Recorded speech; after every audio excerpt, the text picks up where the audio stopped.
दुनिया में एक और डिक्टेटर को उखाड़ फेंक दिया गया है। मैं बात कर रहा हूं हंगरी के देश की। ये बंदा विक्टर ऑर्बन पिछले 16 सालों से इसने देश का बेड़ा गर्क कर दिया था। यहाँ पर ये समझना जरूरी है, ध्यान से सुनना इसने एग्जैक्टली क्या क्या किया।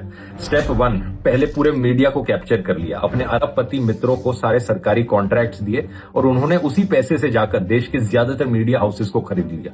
2018 में 476 हंगेरियन मीडिया हाउसेस को एक में मर्ज कर दिया गया था और जितने बचे कुछ इंडिपेंडेंट मीडिया हाउस थे उनकी सरकारी फंडिंग बंद कर दी, सरकारी एड्स उन्हें देनी बंद कर दी। ये सब करके हंगरी के देश में लगभग सारा मीडिया इसकी गोदी में बैठा था। स्टेप 2, जुडिशरी को कैप्चर करना। एक ऐसा कानून लाया कि जजेस की रिटायरमेंट एज 70 ईयर्स से घटाकर 62 ईयर्स कर दी।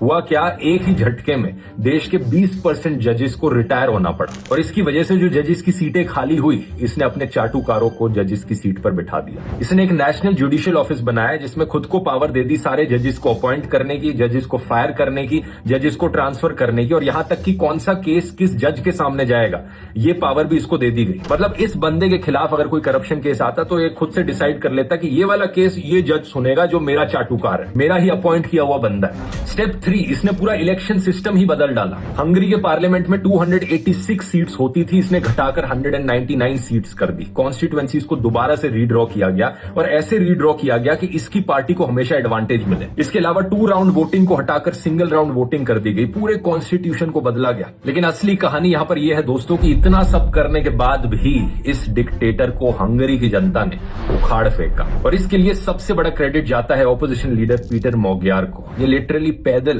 पूरे देश का चक्कर लगाया इन्होंने। डोर टू डोर गए, लोगों से मिले, दरवाजे खटखटाए, सबको समझाया कि देश किस हद तक गिर चुका है।